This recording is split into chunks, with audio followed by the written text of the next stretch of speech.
Bonjour, j'espère que vous allez bien. J'espère que vous êtes en forme aujourd'hui en ce beau mardi 12 janvier. C'est ça? Oui, 12 janvier, si je ne m'abuse. Écoutez, j'espère que vous êtes en forme pour ce jour 2. Je veux juste vous dire une chose, j'ai été vraiment estomaquée de voir le nombre de gens qui ont participé hier. Wow, je suis impressionnée. Vraiment, vous avez sûrement remarqué, là, j'ai pris le temps de répondre aux gens jusqu'à hier soir. Là, je me suis couchée à 10 heures. Fait qu'après 10 heures, là, j'ai été un petit peu moins présente, mais j'essayais d'être là pour répondre aux gens. Alors, merci d'être là. Écoutez, si vous arrivez si vous nous écoutez en replay, il est présentement 11h57. Alors, à la limite, vous pouvez avancer de 2 minutes. Sinon, vous pouvez rester avec nous parce que je vous raconte toujours des petites choses intéressantes, même avant qu'on débute. Aujourd'hui, jour 2, on va parler de comment se préparer pour rencontrer le prêteur privé. Pas le prêteur privé, le prêteur, donc la banque, l'institution financière. Déjà, là, je vois des gens qui sont avec nous, donc évidemment, Julie et Célina qui font partie de mon équipe. Si vous êtes là, manifestez-vous, dites-nous si le son est bon, est-ce que vous êtes de où? Si évidemment vous nous écoutez en replay, assurez-vous de mettre en replay. Donc, hier, là, vous l'avez fait pour la majorité d'entre vous. Alors, moi, ça me permet de voir qui est en live et qui est en replay. On comprend hein, que effectivement il y a des gens qui peuvent travailler à l'heure du lunch si vous êtes au Québec ou encore si vous êtes en Europe, là, il est 18 heures, alors c'est peut-être l'heure j'allais dire du souper, mais en Europe, vous dites le dîner, si je ne me trompe pas, hein? Le petit ou le déjeuner, non, le déjeuner, le petit déjeuner et le dîner. Le dîner. Il faut que je m'habitue. Alors, écoutez, des petites consignes comme à l'habitude, on vous demande évidemment d'être super respectueux dans le groupe Facebook, de ne mettre aucune publicité. Sinon, malheureusement, hier, on a dû bannir 2 personnes. On n'aime pas ça, mais pour le bien là, de tout le monde, là, on vous demande d'être très respectueux. Évidemment, si vous avez des questions, super important, je l'ai mentionné hier, je le redis aujourd'hui. Si vous avez des questions durant la présentation, compte tenu que je veux respecter le temps de 30 minutes maximum, donc les coachings à chaque jour, c'est entre 20 et 30 minutes, parce que je sais que votre temps est précieux et je veux vous donner le plus de contenu possible. Donc, si vous avez des questions par rapport à une thématique que j'ai abordée aujourd'hui, hier ou dans les prochains jours, prenez-les en note. Prenez-les en note dans votre cahier, à la limite au verso de votre cahier. Et à ce moment-là, je vais vous annoncer là, cette semaine.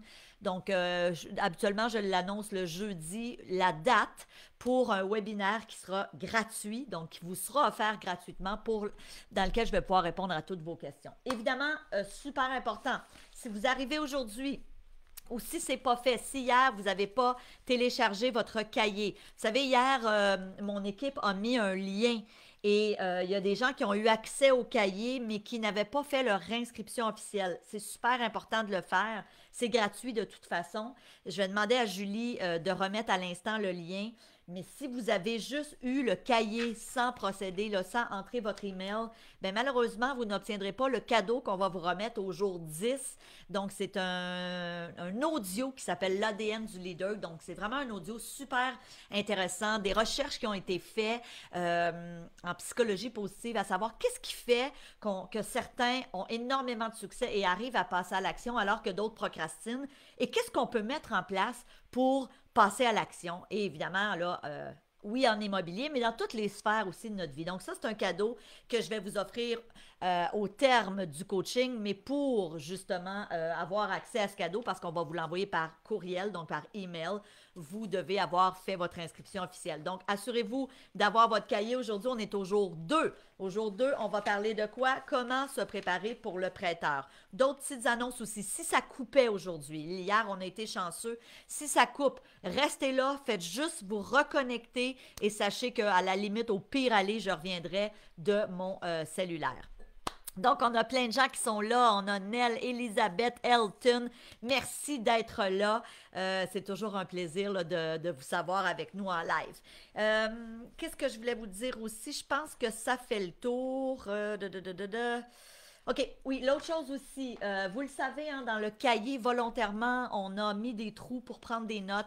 Donc, si, exemple, vous avez manqué un mot, sachez que vous pouvez revisionner, là, puis avancer la vidéo par la suite.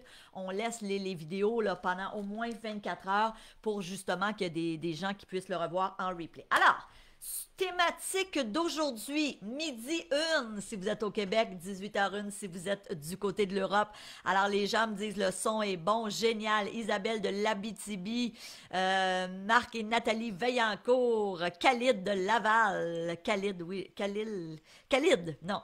Michael, Audrey, Johan. Alors, je vois plein de gens là, à qui j'ai fait des likes hier ou à qui j'ai répondu. Martin, Victoria, Tommy de Shawinigan. Pas loin de ma ville natale. Moi, je suis native de Trois-Rivières. Alors, aujourd'hui, on va parler de l'importance de préparer son dossier pour le prêteur. Vous savez, souvent, la plus grosse appréhension des gens, la plus grande crainte, c'est de ne pas être accepté au financement. Puis on le sait, hein, en immobilier, c'est le nerf de la guerre. On veut acheter un bien immobilier, on veut acheter un immeuble à revenus ou un immeuble de rapport, comme vous le dites en France. Ben évidemment, il faut que le prêteur accepte de nous prêter. Et évidemment, si on n'a pas, par exemple, un bon dossier de crédit, si on n'a pas la mise de fonds ou l'apport pour acheter la propriété, il va arriver souvent que vous allez vous tourner vers ce qu'on appelle du prêteur privé ou vers des stratégies de financement créatif. On va avoir l'occasion d'en parler. On va en parler cette semaine. Donc, au jour 5, on va voir comment acheter sans argent. Alors, je sais qu'il y a plein de gens qui sont dans cette situation. Vous n'avez pas la mise de fonds ou l'apport initial, c'est pas grave, il n'y en a pas de souci. On va en parler ce vendredi, donc au jour 5. Fait que ne manquez pas cette journée-là. C'est souvent le plus grand questionnement des gens. Stéphanie, comment je fais pour acheter si j'ai pas l'argent? Et des fois, j'ai même des membres, moi, qui ont commencé à investir en immobilier, qui sont propriétaires de plusieurs appartements, mais qui, à un moment donné, arrivent, ils sont plafonnés et là, ils n'ont plus la mise de fonds ou l'apport pour acheter une autre propriété. Et là, ils vont se tourner vers des stratégies de financement créatif qui sont enseignées, entre autres, dans le programme IMO Réussite. Et je veux juste le mentionner. S'il y a des gens qui sont arrivés là aujourd'hui, vous n'avez pas écouté la journée d'hier, sachez qu'après ce live, vous pourrez retourner. On a laissé la vidéo. Et dans la journée d'hier, je me suis présentée. Donc, évidemment, je ne me présenterai pas au cours des 10 journées. Je vous invite à voir la journée d'hier. Si vous ne me connaissez pas, si vous êtes nouveau là, dans l'environnement de Stéphanie Milot et d'Imo Réussite, vous pourrez voir la présentation que j'ai faite hier.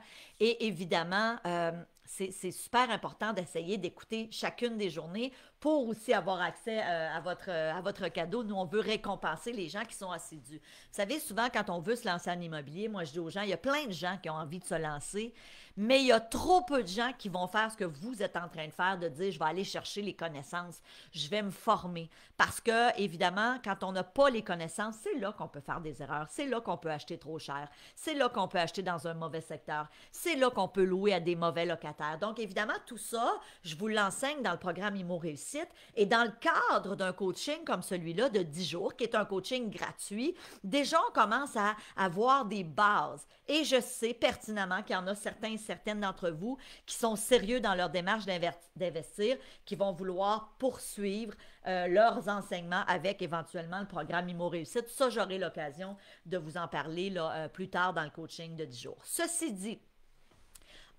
un des éléments très, très importants en immobilier, c'est d'aller chercher le financement, c'est d'avoir justement l'obtention d'un prêt hypothécaire. Alors, évidemment, dans votre cahier, au jour 2, 99% des gens ne se préparent pas avant de rencontrer leur banquier. Donc, les mots qui vous manquaient, c'est ne se préparent pas avant de rencontrer leur banquier. La plupart des gens, ils font une offre d'achat.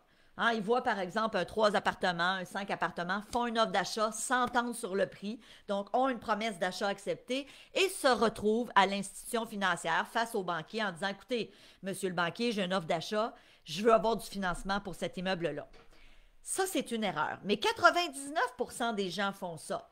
Le 1% qui font pas ça, c'est des gens qui ont suivi soit le programme Imo Réussite ou qui me suivent depuis un petit moment et qui savent qu'on a avantage à se préparer. Avant d'aller voir ton banquier, il y a des éléments très importants à rassembler qui vont te permettre d'optimiser tes chances d'obtenir du financement. Donc, faites ce que 1% des gens font et multipliez par 100 vos chances d'obtenir un financement. Donc, ce qui vous manquait ici comme mot, faites ce que 1% des gens font et multipliez par 100 vos chances d'obtenir du financement. Donc, vous savez, moi, ça fait 25 ans que j'investis en immobilier et c'est sûr qu'aujourd'hui, quand, par exemple, je regarde un bien immobilier, c'est arrivé récemment, j'ai fait une offre d'achat sur un appartement ici dans les Laurentides. J'aurais voulu y loger ma belle-mère. Écoutez, ça n'a pas été long, là. J'ai contacté mon banquier, j'ai écrit un email, j'ai dit, écoute, salut Patrick, je regarde pour un immeuble, voilà le listing, on ne s'est pas encore entendu, mais je m'apprête à faire une offre d'achat. Je veux savoir combien je vais avoir de mise de fonds à mettre en fonction des ratios. Donc, lui, il me calcule ça. Confirme-moi là, que tu es capable de me donner une approbation hypothécaire. Comme ça, moi, quand je présente mon offre d'achat, c'est clair que dites-vous une chose, et ça, c'est super important ce que je vais dire. On s'entend actuellement là, en janvier 2021, la pandémie aurait pu affecter à la négative le marché immobilier et c'est drôle, ça fait le contraire. Le marché immobilier se portait super bien avant le mois de mars 2020 et quand tout est arrivé, hein, le fameux 13 mars pour nous au Québec où vraiment on a fermé les écoles, on nous a confinés. Si vous êtes en Europe, c'était aussi dans ces dates-là, donc au mois de mars en 2020. On aurait pu croire que tout se serait arrêté, que le marché immobilier se serait effondré, et c'est pas ce qui s'est passé à notre grande stupéfaction. Merci la vie. Le marché immobilier a continué à faire ça. Vous le voyez actuellement, on est dans un marché souvent où il y a de la surenchère, on est dans un marché où il y a des offres multiples. Alors, il y a un bien immobilier qui sort sur le marché, puis bang, il y a 2, 3, 4 offres d'achat. Donc, c'est un marché de vendeurs. Un marché de vendeurs, c'est le fun pour les vendeurs. Et souvent, on va avoir tendance à se dire, quand on veut investir en immobilier, ben, c'est pas un bon temps. C'est faux. Défaites-vous de cette croyance-là. C'est pas parce qu'on est dans un marché à la hausse que ce n'est pas le temps d'investir en immobilier. Il faut juste être en mesure de dénicher des bonnes opportunités. Ça aussi, ça va faire l'objet d'une journée dans le coaching. Ça va être, si je ne me trompe pas, à notre jour 4. Bougez pas. Oui, ce jeudi, donc dans 2 jours, on est mardi, là, c'est ça. Donc ce jeudi au jour 4, on va parler de comment dénicher des aubaines, comment dénicher des opportunités sur le marché immobilier. Et croyez-moi, il y en a même actuellement. Même quand on est... Et vous savez, autant que la pandémie n'a pas affecté le marché, mais on va dire les vraies choses, elle a affecté certaines personnes financièrement, elle a affecté certaines personnes au niveau de leur santé et on commence déjà à voir certaines reprises de finances, donc des reprises bancaires. On commence à avoir des gens qui mettent leur propriété en vente parce qu'ils ont perdu leur emploi, donc ça aussi, on le voit. J'allais dire malheureusement pour ces gens-là, mais en même temps, dans chaque situation, il y a pour nous, investisseurs immobiliers, parfois des opportunités qui peuvent être intéressantes. Et l'idée, c'est pas de se réjouir, évidemment, du malheur des gens, mais de voir, OK, comment est-ce que je peux faire une offre d'achat sur un bien immobilier pour justement libérer cette personne-là qui est peut-être plus capable de payer. Donc ça, on aura l'occasion d'y revenir ce jeudi. Alors évidemment, faites-vous préapprouver. Donc le mot qui nous manque ici, c'est super important. 99% des gens ne le font pas. Moi, j'ai cette chance d'avoir 25 ans d'historique avec mon institution financière. Alors, quand je les contacte pour dire, écoute, j'ai de l'intérêt sur telle propriété, je dis, ça prend 5 minutes et j'ai une lettre par email. Et ça, un jour, si vous vous lancez dans l'immobilier et que vous devenez un investisseur ou une investisseuse aguerrie, vous allez aussi avoir développé cette relation-là. Mais quand on débute, hein, ou quand on est à nos premiers achats, ce qui est peut-être votre cas actuellement, vous êtes peut-être à vos débuts, ou vous avez peut-être fait 1 ou 2 acquisitions, mais là, vous voulez continuer, bien, évidemment, on n'a pas cette même crédibilité, on va dire ça comme ça, d'où l'importance de se faire préapprouver. Très, très, très important. Donc, allons un petit peu plus loin. C'est quoi les avantages d'une préapprobation? Donc, je suis toujours dans votre cahier ici aux avantages. Lorsqu'il y a plusieurs offres vous aurez une longueur d'avance sur les autres. Alors, je reviens à ce que je vous disais tout à l'heure. Il y a en décembre dernier, quand j'ai fait une offre sur un appartement ici dans la région de Saint-Sauveur, dans les Laurentides, j'aurais voulu acheter ce bien immobilier-là pour y loger ma belle-maman. Bref, je fais une offre d'achat et je me doutais qu'il y aurait peut-être d'autres offrants et c'est ce qui est arrivé. Mais on s'entend que quand vous présentez une offre d'achat et qu'en plus, vous avez à côté une lettre qui dit Monsieur, Madame le vendeur, je suis préapprouvé au niveau du financement. Si on s'entend sur un prix, ben sachez que le financement ne sera pas un problème. Il faut comprendre une chose très, très, très importante. Ouvrez vos deux oreilles. Super important ce que je vais dire là. Il faut réaliser que très souvent, là où ça va, les offres d'achat ne fonctionneront pas, c'est au niveau du financement. Donc, évidemment, mettez-vous à la place d'un vendeur. Quand il reçoit une offre d'achat et qu'en plus, il sait qu'il n'y en aura pas de souci au niveau du financement, vous allez être approuvé. Donc, déjà là, c'est un stress de moins. Alors, ça vous donne une longueur d'avance énorme sur les autres quand vous avez cette pré-approbation-là. Quand vous êtes en mesure de présenter une offre d'achat, mais de dire, regarde, si on s'entend sur un prix, je te rassure, monsieur ou madame la vendeuse ou le vendeur, je n'aurai pas de souci à obtenir le financement. Donc, ça, je vous le dis, c'est un des gros avantages. Et surtout dans un marché comme celui actuellement où parfois il y a effectivement des offres multiples. OK? Donc, ça, c'est la première chose vraiment importante à vous rappeler. Deuxième avantage, donc je suis toujours là à votre jour 2, augmente drastiquement votre pouvoir de négociation. Encore là, pensez-y. Prenons une situation où vous faites une offre, que vous soyez en offre multiple ou non, mais encore plus si vous n'êtes pas en offre multiple, parce qu'on va se dire les vraies choses. Oui, actuellement, on est dans un marché qui bouge beaucoup, mais je veux dire, on n'est pas toujours en offre multiple. Là. C'est pas la réalité. Ceci dit, je fais une offre. Prenons un exemple là, réel. Vous dénichez un beau 3 appartements, un triplex, et vous dites, OK, je fais une offre d'achat, et en plus, je démontre au courtier ou au vendeur, évidemment, là, par le biais d'un courtier, peut-être, si vous faites affaire avec un courtier, ou même si vous passez directement, il n'est pas obligé d'avoir un courtier qui est impliqué dans la transaction. Vous proposez votre offre d'achat et en plus, vous amenez une lettre comme quoi vous êtes approuvé. Est-ce qu'on est d'accord que vous avez une meilleure marge de manœuvre pour négocier? Parce que le vendeur, il se dit, OK, je vais-tu prendre le risque pour 5 ou 10 000 dollars ou euros, prenons un exemple, de baisser de 5 ou 10 000 dollars. Exemple, là, prenons des chiffres. Vous faites une offre à 300 000 dollars ou 300 000 euros. Okay? Le chiffre n'est pas important, mais simplement pour qu'on se comprenne. Et vous avez une lettre aussi qui dit que vous êtes approuvé à la banque. Donc, si on s'entend sur le prix, je suis approuvé. Est-ce que le vendeur va prendre le risque de revenir en contre-offre et d'essayer d'aller chercher, peut-être, mettons que lui, son prix dans sa tête, c'était 295 000, est-ce qu'il va prendre le risque de peut-être vous perdre parce que il veut avoir, je ne sais pas, non, c'est le contraire. Mettons qu'il revient en contre-offre à 310 ou 320 000. Est-ce qu'il va prendre ce risque-là en sachant que vous êtes préapprouvé? Bien, dites-vous une chose, vous avez une meilleure marge de négociation quand vous avez une lettre parce que ça assure que la vente ne tombera pas, donc n'achoppera pas à cause du financement. Évidemment, il faut comprendre une chose, une vente, une transaction immobilière, il y a plein de raisons qui font en sorte que ça ne se concrétise pas. Souvent, ça va être au niveau de l'inspection en bâtiment ou encore du diagnostic. Si vous êtes en Europe, vous appelez ça un diagnostic. Donc, quand on fait une offre d'achat, moi, je dis toujours à mes membres, tu mets conditionnel au financement, tu vas mettre comme clause conditionnelle à la visite des appartements, à l'inspection des documents, c'est super important tout ça, et aussi à l'obtention du financement.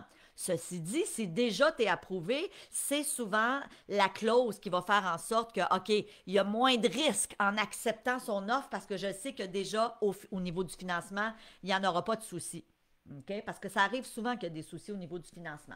Donc, troisième avantage, super important, vous permet d'être prêt lorsqu'il y a une aubaine qui sort sur le marché. Donc, vous permet d'être prêt lorsqu'il y a une aubaine ou une opportunité qui sort sur le marché.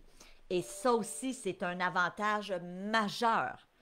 Le fait d'être capable, OK, de dire, regarde là, il y a un deal qui est sorti aujourd'hui. Et vous savez, moi, avec mes membres, le programme Imo Réussite, c'est vraiment un programme où je vous amène là, main dans la main. Puis vous aurez compris que à chaque journée du coaching, on a une thématique différente pendant 10 jours.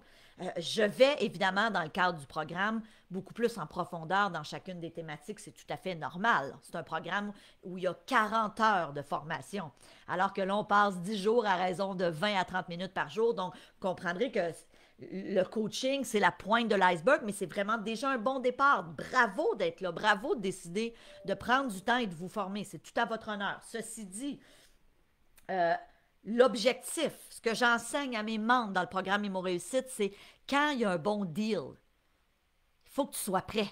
Il faut que tu sois le premier. Et moi, je leur enseigne une méthode où je leur dis, prends 15 minutes par jour, 5 jours par semaine.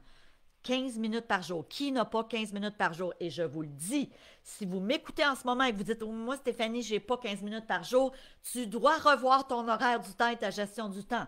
Parce que si tu es sérieux dans ton désir de te lancer en immobilier, il faut quand même que tu prennes du temps pour regarder qu'est-ce qui se passe sur le marché. Donc, moi, je dis à mes membres, 15 minutes par jour, 5 jours par semaine, tu vas regarder qu'est-ce qui sort sur le marché. Et croyez-moi, je le fais. Ça fait des années, à tous les jours. Avant ce live, tantôt, hein, j'étais dans un autre bureau parce que mon mari faisait des tests là, sur mon ordinateur. Et j'ai regardé dans le secteur où je recherche, OK, y a-t-il des opportunités qui sont sorties depuis hier? On s'entend, quand tu le fais à tous les jours, à raison de 15 minutes par jour, c'est pas long parce que s'il y a quelque chose qui est sorti ce matin, tout de suite, ça va sortir. Mais évidemment, qu'est-ce que ça fait, ça? Ça fait que je suis toujours dans les premières à voir une opportunité qui arrive sur le marché et que si ça m'intéresse, rapidement, je peux faire une offre d'achat.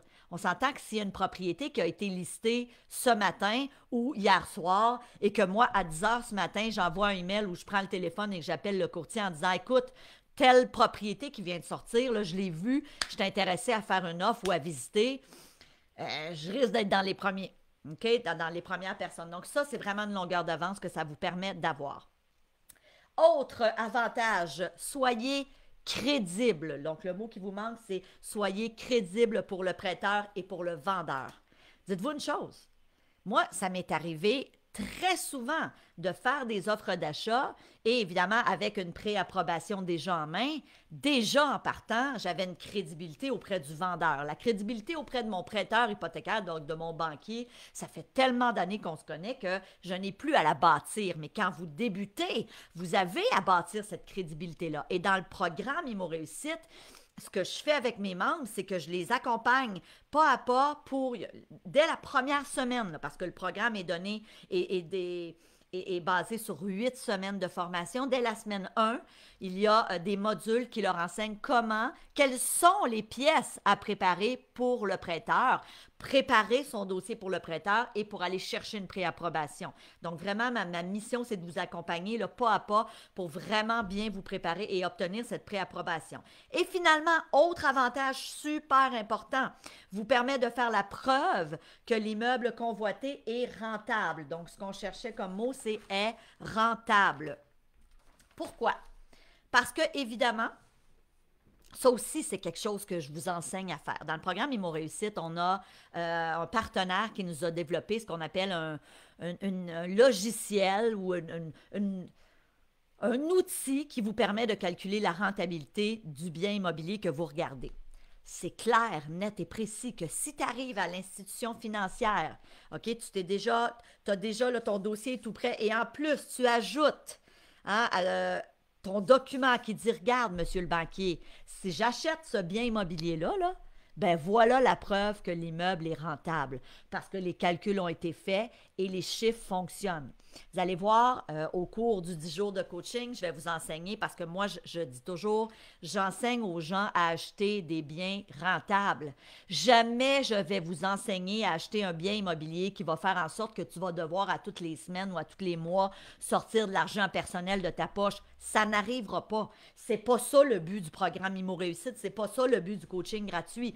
Moi, j'aide des gens à devenir des investisseurs et des investisseuses immobiliers qui font de l'argent avec ça. hein, qui achètent des biens qui dégagent ce qu'on appelle un cash flow positif. C'est super important. Cash flow positif. Hein, tu as des revenus dans une propriété à revenus, ça le dit, tu as des dépenses et au bout de ça, si tu soustrais les deux, hein, si tu prends tes revenus moins tes dépenses, il reste de l'argent à tous les mois. C'est ça un bien rentable. Évidemment, je fais une petite parenthèse. C'est clair que si tu m'écoutes aujourd'hui et que tu dis, moi, Stéphanie, mon objectif en 2021, c'est d'acheter mon premier bien immobilier, mais d'aller y habiter. Hein, une maison, un appartement.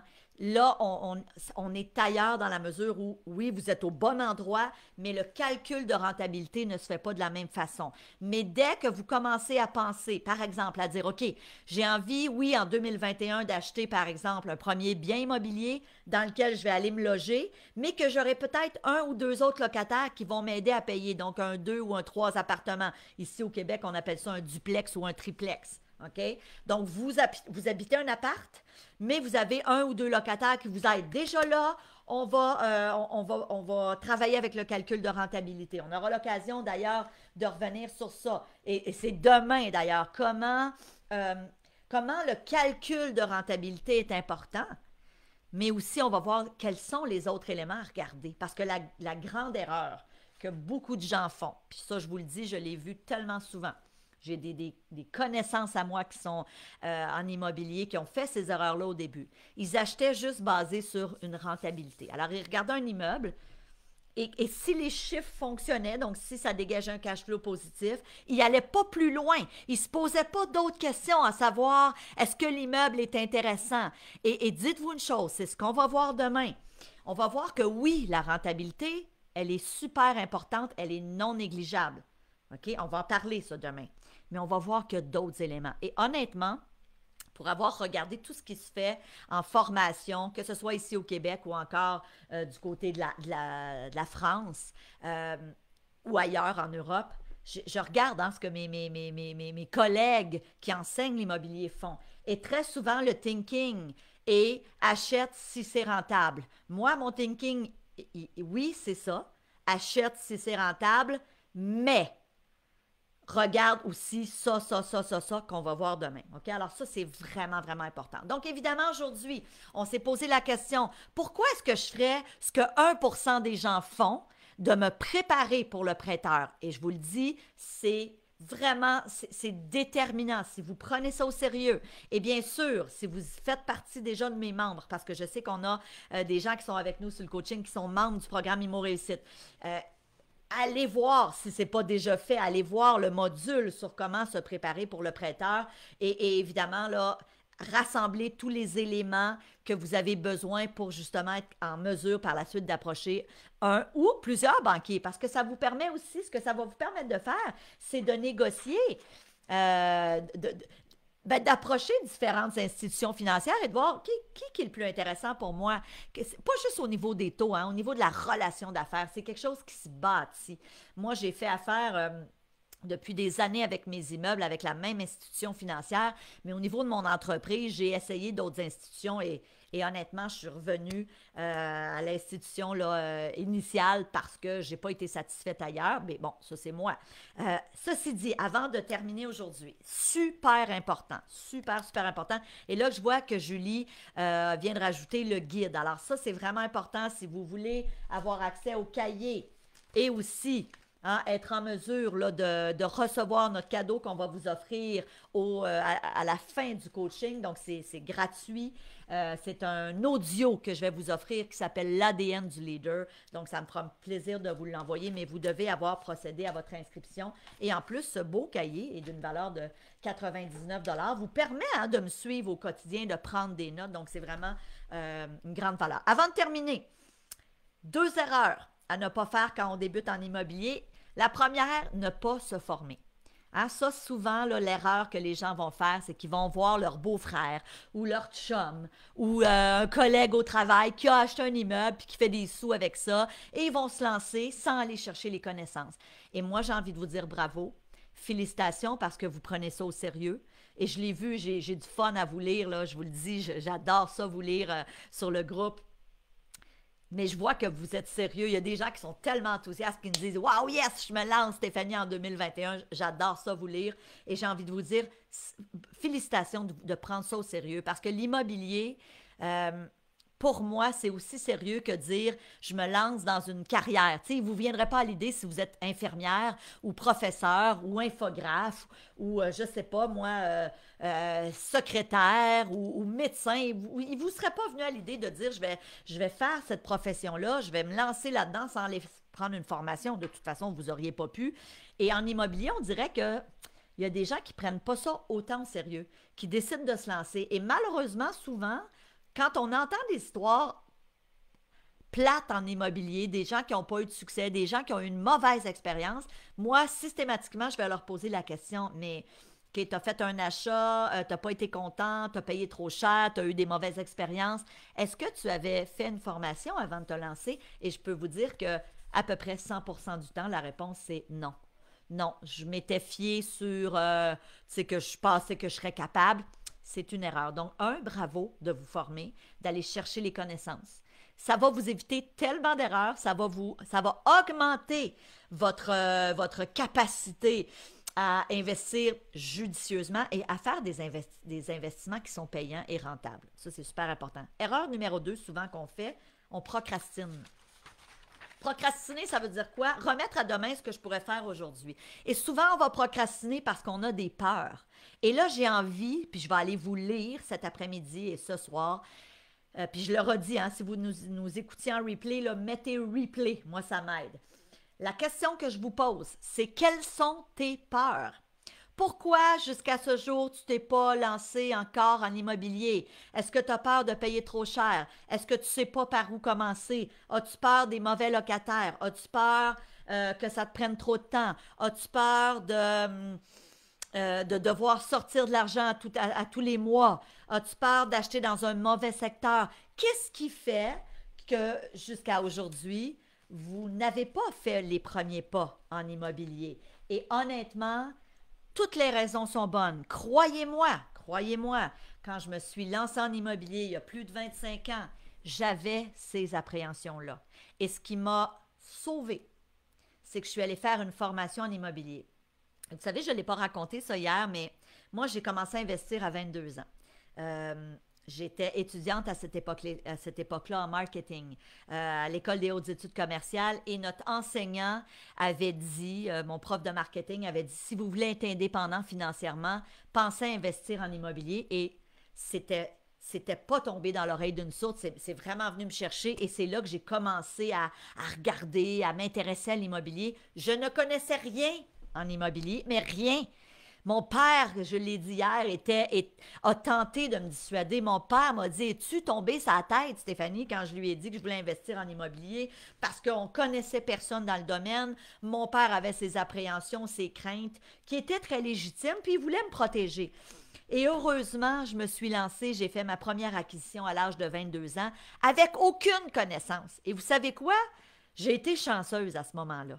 Et je ne recommande pas à personne de faire ça parce que moi, ce qui m'a sauvée par la suite, c'est que j'ai acheté mon premier triplex sur la rue Saint-Denis à Montréal, que je possède toujours aujourd'hui à 22 ans. Et 8 ans plus tard, à l'âge de 30 ans seulement, c'est là que je suis allée faire une formation en immobilier. Et à partir de ce moment-là, j'ai commencé à faire des acquisitions. J'ai acheté un premier 8 appartements, ensuite un second, ensuite un 16 appartements et ainsi de suite jusqu'à 98 appartements.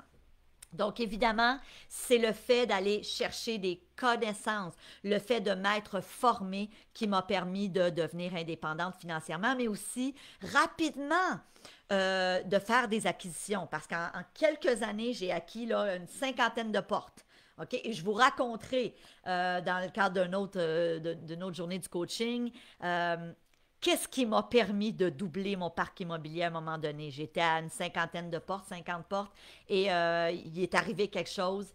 Et bang, j'ai pu doubler mon parc immobilier encore là en une courte période de temps. Alors écoutez, avant de terminer, 12h30 si vous êtes au Québec, 18h30 si vous êtes en Europe, merci d'avoir été là. Merci de votre confiance.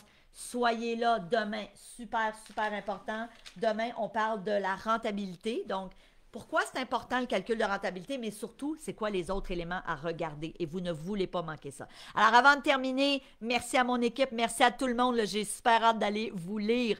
Il y a François qui dit c'est quoi ton institution financière? En principe, je ne lis pas les questions, c'est Desjardins. Donc, écoutez, je vous embrasse. Je vous dis merci de votre confiance. Merci d'être là. Soyez là. Moi, vous le voyez, hein? Je suis en feu et j'aime ça vous lire. Donc, n'oubliez pas, allez me mettre dans les commentaires pourquoi tu t'es pas lancé encore jusqu'à ce jour. C'est quoi ta peur? C'est quoi ta crainte? C'est quoi ton appréhension? Ça me permet, moi, quand je vous lis, de faire des retours par la suite. Alors, je vous embrasse. Merci du fond du cœur et on se revoit demain. Salut tout le monde. Bye bye.